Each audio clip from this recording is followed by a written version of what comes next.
So we're back with another update of what's going on at COP26. And again, why is food absent from the discussions? Like, food makes up a large chunk of emissions. I would say primarily because we haven't gotten around to actually solving the core problem yet. We are talking about it, we've been talking about it for a long time, and we have these statements from the heads of state. Like 20 years ago, the heads of state didn't come to this conference, it was just the bureaucrats. Now you have the heads of state coming there, they make these pledges. You have someone like Biden again saying, yeah, we have to take this more seriously, we have to do more. But then we see, as Corona tapers out, sort of emissions go back to normal. And the reason for this is that we haven't actually stopped using fossil fuels. We haven't stopped burning coal, we haven't stopped using oil, we haven't stopped using natural gas. And of course, emissions went down during Corona because everyone stayed home, people go back to work, we'll restart all the machines. The infrastructure is the same, the fuels are the same, we're still doing that.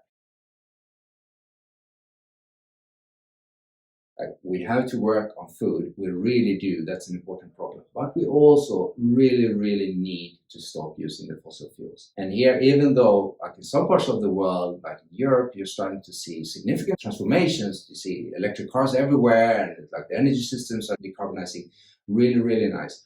But you have these other growing economies that are growing so extremely rapidly with much more people in them. And they use a lot of coal. And even if coal is sort of becoming decreasing shares of energy systems, as long as energy systems grow, the coal usage can be really significant there. You have that in India, China, other places. And we have to stop.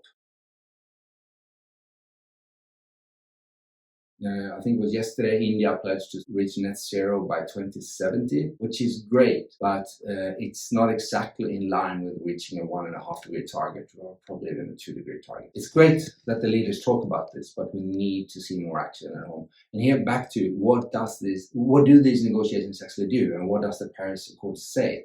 Well, the UN has no legislative power over any nation state. They can make promises, but at the end of the day, every nation decides over their own territory, with a few exceptions.